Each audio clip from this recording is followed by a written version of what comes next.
खेड नगर परिषदेच्या प्रभाग क्रमांक 3च्या तथा राष्ट्रवादी काँग्रेस पक्ष शरदचंद्र पवार गट यांच्या खेड शहर महिला अध्यक्ष अश्विनी अशोक दरेकर यांनी बुधवारी सायंकाळी मंडणगड येथे शिवसेनेत जाहीर प्रवेश केला। शिवसेना नेते तथा माजी मंत्री रामदासभाई कदम यांच्या प्रमुख उपस्थितीत हा पक्षप्रवेश पार पडला।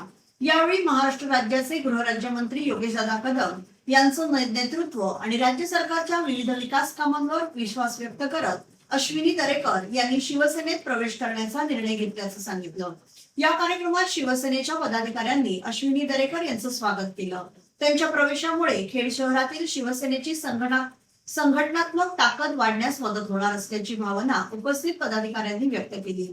महिला वर्गात तसेच स्थानिक पातळीवर सक्रिय असलेल्या दरेकर यांच्या प्रवेशामुळे आगामी स्थानिक स्वराज्य संस्थांच्या निवडणुकांच्या पार्श्वभूमीवर शिवसेनेला बळ मिळणार असल्याची चर्चा राजकीय वर्तुळात सुरू आहे।